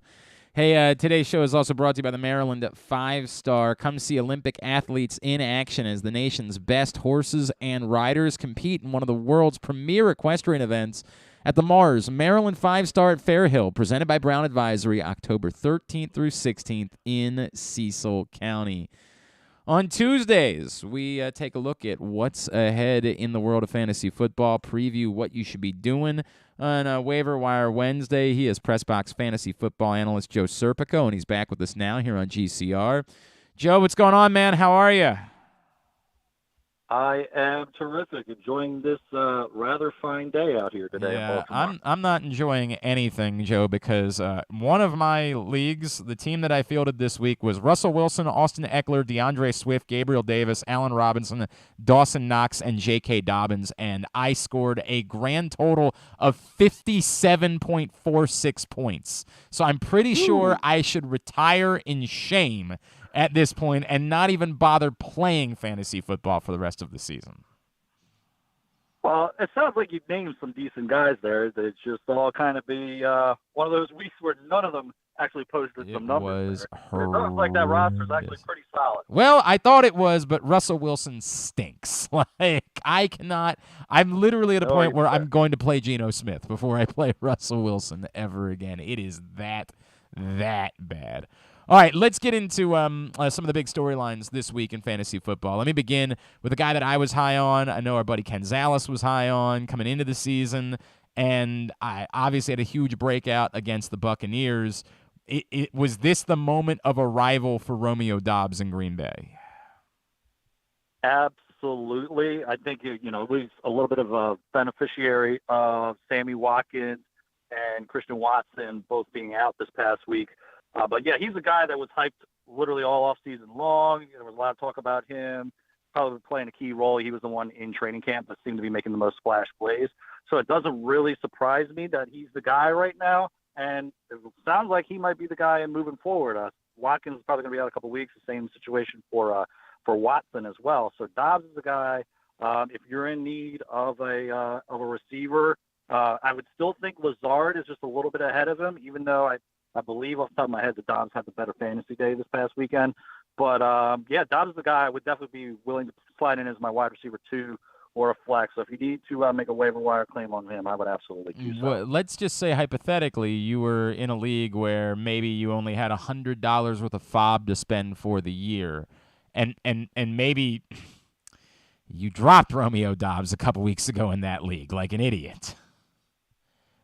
Again, it all depends on what you've got going on your again. Hypothetically, we're talking about. We're talking about a hypothetical situation, Joe. Like not anything in specific, but let's just say again, hypothetically, it was a league where you did have Mike Evans, so you're going to get him back this week. But your other wide receiver options are again Gabriel Davis, Allen Robinson, Russell Gage. How much of your FOB you using or you bidding to try to get Romeo Doubs back? To get Doubs back with those names that you just mentioned, I'm only throwing, let's say, a couple bucks here or there. Let's say like $4, just because for me, I always put for the premium is on running backs. I'm sure we're about to talk about a couple of those in a couple minutes here, but I always put my thing with receivers always has been almost. I don't want to say almost always, but a lot of times you can find somebody you can stream at receiver. That isn't always the case at running back. So for this circumstance for Doubs, I wouldn't go too crazy unless, again, you don't have any other options. But if you have all those names you just mentioned and you want to have Dobbs out as well, just let's say $2, $3, $4 somewhere in that ballpark. Okay. All right. Very good. Yeah, let's get to some of the running back situations.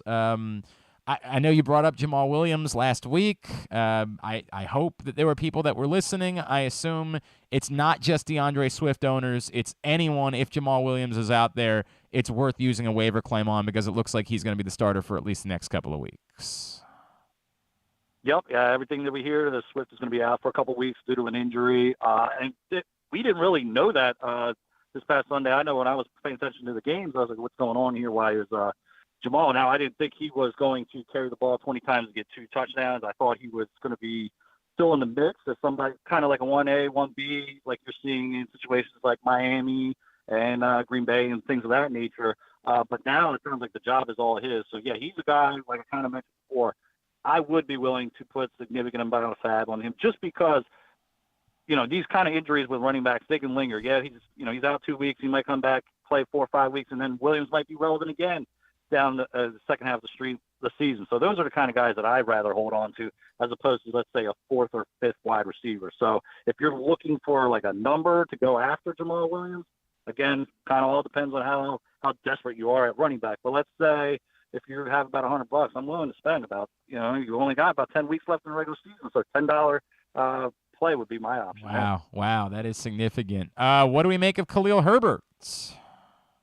Another one, well, still Montgomery, we need to figure out just the extent of the injury. But every time that he's got an opportunity to take on a full workload, he has produced solid numbers. And even heading into this season, there were some mumbling that maybe he could take over for David Montgomery. Now, that hasn't looked like it's been the case through these first couple of weeks up until this past weekend due to injury. I believe last week Herbert only has somewhere around 3 to 5 touches, so he wasn't necessarily taking over like a lot of people thought in the offseason. But for the next couple of weeks, he's another guy that I would want to roster for sure. And both these guys we just talked about, they're guys that, again, based on your situation, you're probably putting either as your RB2 or flex. That's wild, man. That's wild that that's where we are. But, yes, I completely get it, particularly because running backs have been very disappointing this season, Joe Serpico. Very, very. Absolutely. All of us that said, hey, we better make sure we grab our running backs early because it's thin. It turns out it was so thin, we shouldn't have been drafting them at all. We just should have gone 0 running back this season and gotten the valuable wide receivers and quarterbacks early in our drafts. He's Joe Serpico, PressBox fantasy football analyst. He is with us here on Glenn Clark Radio. Joe, who are the other names that for waiver wire this week you say worth it? Worth using a waiver claim for this player for this week? Another NFC North running back, if he's available, highly unlikely because he is typically one of the top hand calls. Madison. If for some reason, if Alexander Madison's out there, that's a guy that every time he gets an opportunity, he produces, similar to Herbert. But Herbert, a little bit fewer action than we've seen from Madison. Madison even gets a decent amount of carries when Cook is healthy, but every time he's had an opportunity to take over as lead back, he has been terrific. If you're in the market for a quarterback, I know you just mentioned you got some issues with Russell Wilson. I remember we talked, and you had to kind of thin for what your options were. But if you're in, let's say, a 10 to 12 team league, and don't forget, bye weeks are coming in just 2 weeks. And my top quarterback play right now would be Trevor Lawrence. He's starting to look like the number 1 overall pick. The switch from Urban Meyer to Doug Peterson has worked perfectly. Everybody was laughing about all that money they gave to Christian Kirk this offseason. Those two seem to be gelling pretty well. So that would be the guy there. And as far as receivers goes, in my piece, I mentioned Dobbs, but if you have Olave available to you, it sounds like Michael Thomas and Jarvis Landry are injured. And I can't not go without mentioning your guy. Yeah, I did add him to my piece this week. The way a lot of pickups. Greg Dortch. Yeah. He's gotta be, after what has happened this past week, we know the situation with D-Hop. Rondell Moore's been out, and now A.J. Green is out. And we saw this past weekend between Dortch and Marquise Brown, they got just about every target. It was, I believe, Marquise finished with 17 targets, got 14 grabs, and then Dortch was either eight or 9 targets. And with the situation moving forward, he is their number 2 receiver right now, and that is more of a pass-happy offense. So Dortch is a guy that I'm willing to, again, I'm not going crazy to add him to my team, but if you need a wide receiver 2 or a flex, Dortch is a guy I would consider for sure. Love that. That makes our buddy Griffin really happy. That's been his guy all season long. Hey, away from the waiver wire real quick, if you're a J.K. Dobbins owner, after what you saw in a small sample size this week, do you play him next week, or do you need to wait on it a little bit longer? That's tough because we did see a lot of Justice Hill this past week. Somebody who's definitely going to move up, not significantly, but he is definitely going to move up my my board this week because he looks like the more explosive back out of all the backs that they're using right now. As far as Dobbins goes, I don't know. That's tough because you probably use pretty significant draft capital, probably somewhere between rounds 4 through 6, and you always kind of want to start those guys. A couple of those plays he looked really good. A couple of those plays you could tell that he was still a little bit rusty. Depending again on your situation, I would wait one more week. Hopefully that he gets a little bit more time to ramp up. But if you're in a situation where you've got to start him, then you got to play the obvious. You always want to play your studs as opposed to taking some flyers. Like I saw somebody this past weekend that benched James Conner for Michael Carter. I don't know what you're doing in that situation. Wow. Play your guys that you use draft capital on. Anything else that's on your mind, like, again, away from the waiver wire, but just things that you're monitoring during the course of the week and that we should be following as we start thinking about week 4? Well, I guess I can just mention one more name that I've been kind of high on, keeping my eye on the past 2 weeks, and that's Jets tight end Tyler Conklin. Okay. He's averaging 8 targets a week.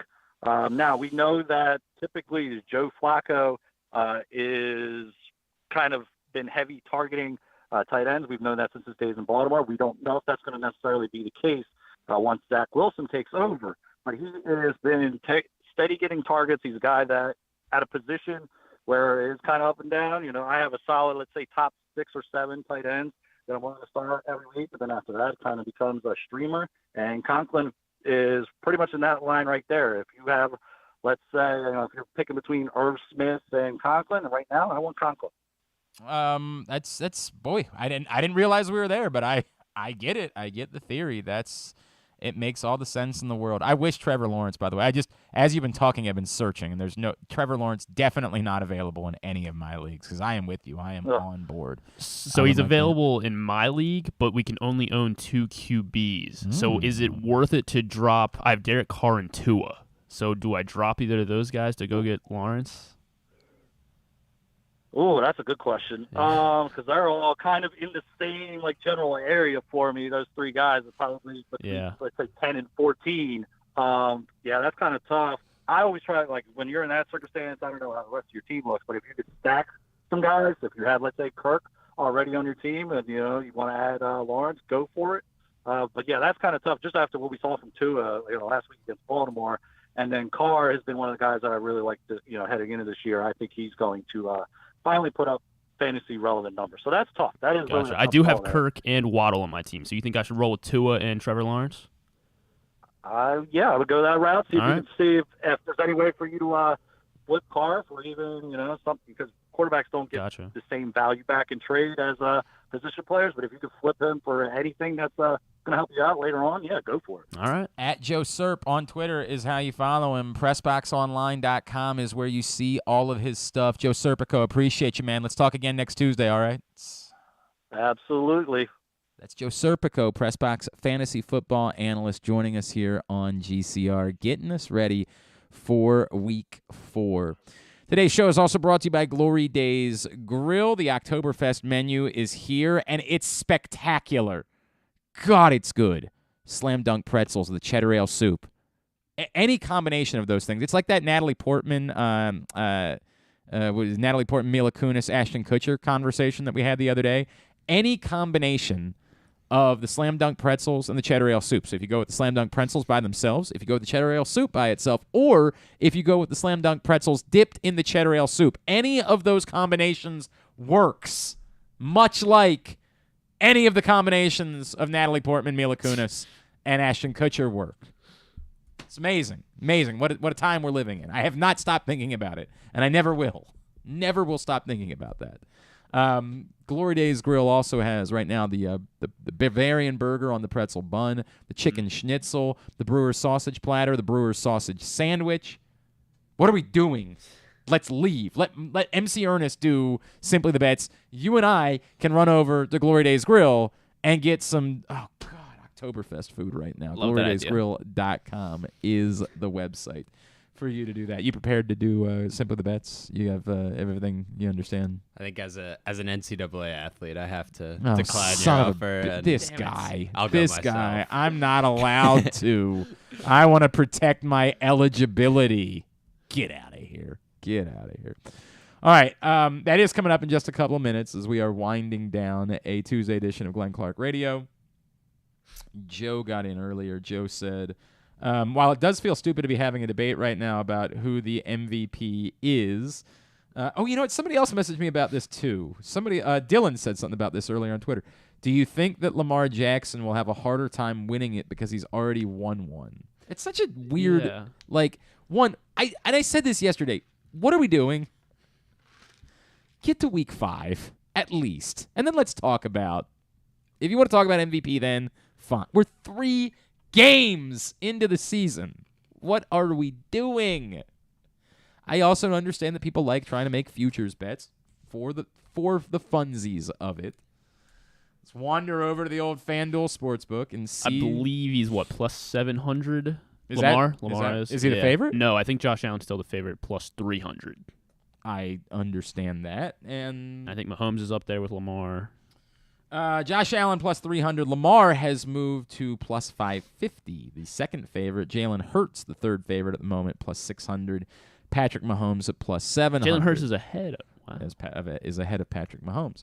Now those numbers obviously will move throughout the course of the season, and we're 3 games into the year.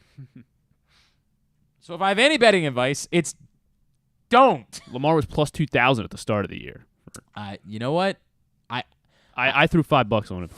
Fine. I got no issue with that. I got no issue. And honestly, I got no issue with you doing $5 right now. Like, if you're just saying, hey, these are all plus odds, and specifically with Lamar, I've said this a million times. If you're a fan of a team anyway, and you just want to be like, hey, if it goes well, I want to be double dipping. I want 2 bites of the apple. Fine, I get that. But really, we're betting on MVP 3 weeks into the season. Keep it in your pants. Keep it in your pants. That's what I would say most. As far as when we get there, let's revisit that conversation. This is what I'm going to tell you. We can revisit that conversation. If Josh Allen and Lamar Jackson appear to be the 2 runaway favorites for MVP, like come week 11, let's talk then about whether or not it might hurt Lamar Jackson that he's already won one, whereas Josh Allen hasn't, and there is a desire to have him crowned an MVP quarterback. Let's talk about that when it becomes a relevant conversation to have, not after week 3. Settle down. Let's get a tidbit instead. Tidbit is brought to you today by the Tyus Bowser Show and Guilford Hall Brewery, which is where we're going for the next Tyus Bowser Show.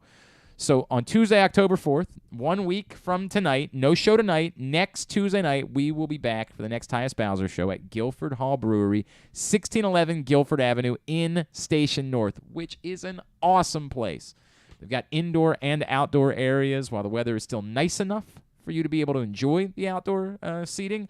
I would encourage you to check it out. They also have multiple different levels of indoor space for various different events. You can host private events there. They've got trivia. They got Yappy Hour. The food, the Bavarian menu is outstanding. They've got delicious craft beer.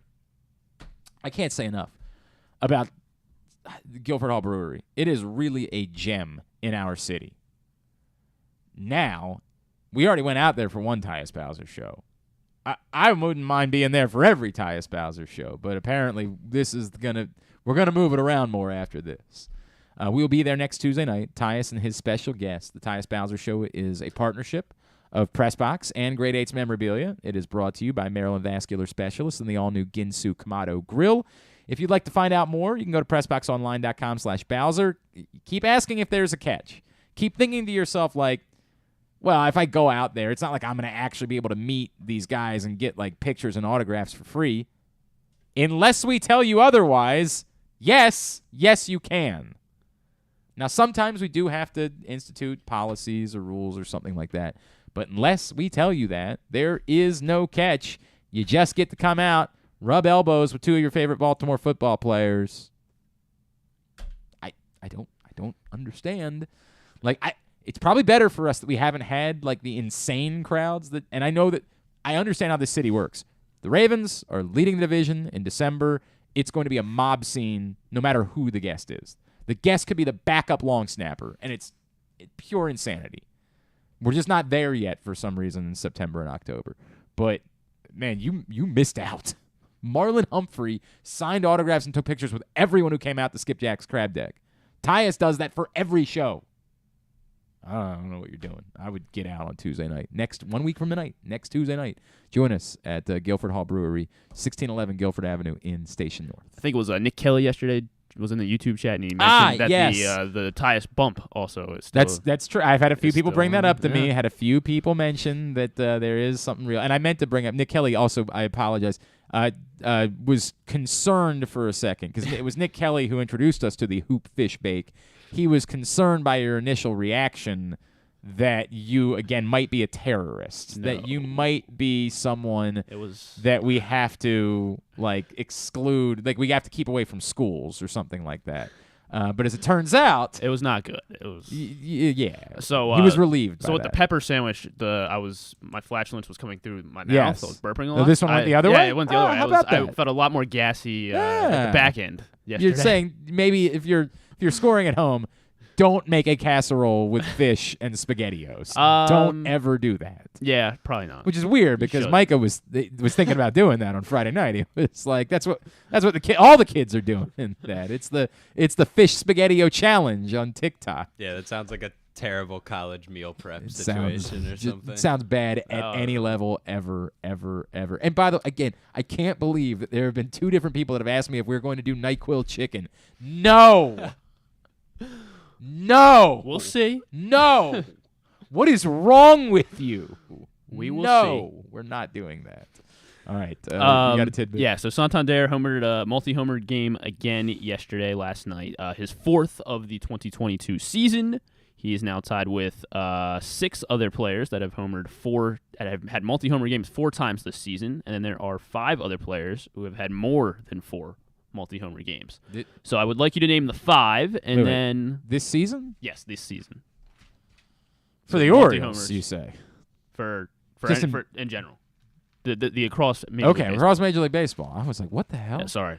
Well, it might be on me. I'm not actually blaming you. This one might be on me. So I want the 5 that have had more than 4 multi-homer games this season, and then if we have time, the other guys that are tied. I don't know. I'm going to guess that probably Judge. That would be an excellent guess. He has 11, which is 5 more than anyone else. It is fun. I have to admit it's funny. They definitely should not have cut into Monday Night Football for Aaron Judge's at-bats last night, but it is hilarious that people were pointing out they were doing it during the Wake Forest-Clemson football game. When no one watching, were they not doing it on all the ESPN broadcasts? I think not the Miami, but the Auburn Missouri game. People were like, "What the hell?" I don't know. I wasn't watching any of these games. Neither was but I understood the point, which is last night the Giants were playing in the biggest market in the country. There's actually quite a significant crossover audience. There would be a reason for you to do it during that game, where there was no reason for you to be doing it during the Wake Forest-Clemson football game. Just a funny bit that ESPN. I have no idea what to make of it. I'm really hoping he doesn't hit any until Friday when I'm there. Oh, right, because you're going up to New York this weekend. Incredible. Oh, man. Why? Why do you care? I mean, it'd still be cool to see. But I mean, what people is it are that people you're are going to be seeing? People are going to be, enjoying. I mean, people are going to be going nuts for, whatever reason. Where are you sitting? Are you sitting somewhere? Friday night? No, I'm not going to be able to catch it. I mean, maybe when he's up, I'll just wander to the right field. No, they kick you really out. I want to catch it so I can launch it. You don't know this story? Throw it. Oh, really? Legendarily, Drew Forrester and I got kicked out of Yankee Stadium. Well, that sounds like I need the full Yankee Stadium experience. It's a legendary story of us randomly going up on a Wednesday afternoon. I remember it. It was that whatever the day was that Bob Haney got fired, because we were gone, and we're getting all these calls from people what the hell? We skipped the show that day, and we decided that we were going to go up to see the new Yankee Stadium, and our seats were all the way in the top deck, but they were behind home plate. It's not like behind home plate at Camden Yards, where those are maybe the best seats in the stadium. These are so far up, like you don't even feel like you're at the game. And it was an afternoon. It was a weekday afternoon game, so there was a sparse crowd. I mean, it's still better than a game in Baltimore because it's New York, but it was like 30,000 people, not 45,000. Maybe it was 25,000, whatever it was. And there were lots of seats available downstairs. And so Drew was like, "What are we doing? Let's go downstairs." I said, "Yeah, absolutely, let's go." So we go down. We're sitting in the right field stands for an inning or two, and everything's fine. And all of a sudden, somebody walks up to us and is like, "Come with me." Oh my! We're like, "What the F?" It's like, "Let me see your tickets." And we're like, "These aren't our tickets, man. We'll go back to our seats. It's fine." He's like, "No, you won't. You're out of here." Were you wearing like O's gear or like? I don't remember. If okay. I have no idea. I was wondering if they're like being. I don't know. No, I mean sticklers for. No, what we found out is you have to grease. That's the thing in New York. Oh. Like you can absolutely go do that as long as you go to the usher and you give them $20 or something like that, and then they don't care. And if you don't do that, it's mob rules is what it was. Okay. And like we were Karens. Like we were like, we want to talk to your manager. Like we're doing the whole thing, man, for Just like battling to stay for like an stadium. hour, right? And finally, like the director of security for the Yankees comes up, and we always talk about this whenever we talk about this day. The guy's like, "I've been watching your guys act. You're not bad, but this is the end of the road. There's no one past me. You've done your whole thing. You've gotten as far as you're gonna get. This is it. You're on your way out." And I was like, "All right, dog. That's the end of it." I'll see what my brother thinks. I think. Do not move seats. Do not move seats. I'm very tempted. Or just bring cash if you do. Yeah, make sure you do. Make sure you bring cash. All right, so Judge Trout. Trout's only 4 multi-homer games. He's tied with Santander. Bum. That guy sucks. How about Shohei? Shohei has 6, tied for second. About Tungsten Armo Doyle. That is a good guess. No, not this season. No, not. Oh, Tungsten Arm didn't make the list. No. I'm surprised by that, if I'm being honest with you. He's gotten a lot of pub this year. I thought maybe that was because. Who else has hit a ton of homers? The problem is it's Aaron Judge, and then it's everybody. Like nobody's even in the argument. There's never been a greater disparity between the home run leader and the guys behind him. Schwarbo? Yeah, Schwarber tied for second with Shohei, 6. So you got the top 3. Who else has hit a lot? Alonso? Hasn't Alonso hit a lot of home runs? Alonso, only 3. He has hit a lot, but only 3 multi-homer games.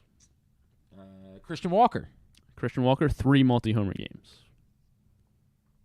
Paul Goldschmidt. Only 3. All right, we're gonna have to. Houston Astro designated hitter. Houston Astro. Who's been Gurriel? I don't even know who's been DH. The other guy. Hey, they put him in left field every now and then. They put him in left field every now and then. Houston Astro. Left-handed hitter. Left-handed hitter. Why am I blanking on who's been playing? Tucker? No. He's been in the MVP well before Judge, started exploding. He was going to make a Jordan run. Alvarez. Jordan Alvarez has 5 multi-homer games. Right. And then Rowdy Tellez for the Milwaukee Brewers. Oh, okay. That's 5 multi-homer games. Who are the other ones with 4? Carlos Santana, Eugenio Suarez from Seattle. He's so smooth. Yeah. Albert Pujols has 4 multi-homer games. So does Mookie Betts and Byron Buxton. Okay. Very good. Very good. Here's what's coming up Totally Tubular-wise. Totally Tubular is brought to you by the all-new. You were going to get those, weren't you, Micah? You definitely. It was right on the tip of your tongue. You can guess if you'd like to guess. Like I'm not excluding you from that. You're here. You might as well. I think I would have got Aaron Judge. Easy. Nailed it. That's my guy. Well That's done. why he's here. It's not like I did that much better than that. Tubular is also brought to you by the all-new Ginsu Kamado Grill. If you're headed to the game on Sunday, stop by stop by Hammerjacks for the Mothers tailgate. Go to hammerjacks.com to get your tickets. It's free to get in, but there's an all-inclusive option, $49 with premium brand open bar and great food. And since you're there, you'll be able to stop by the PressBox Ginsu Grill tent. Check out the all-new Ginsu Kamado Grill in action.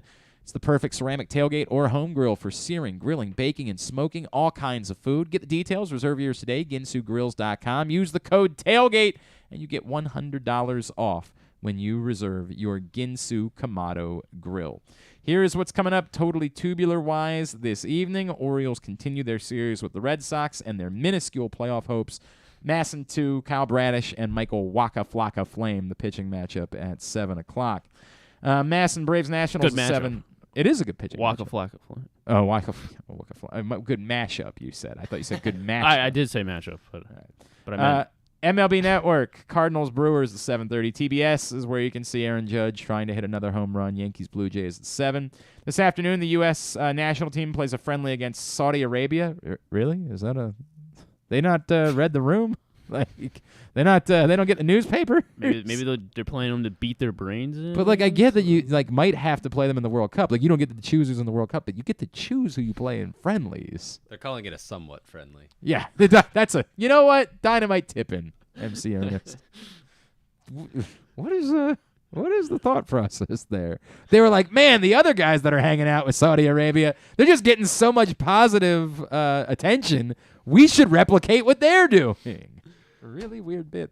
2 o'clock today on Fox Sports 1. The U.S. did not look good their last time out against I think Japan. Pulisic is playing today, right? Okay, well, they got that going for him, which is nice. UEFA Nations League, Switzerland and Czech Republic at 2:45 on Fox Sports 2. Some hockey tonight. The USA Network for WWE NXT tonight at 8.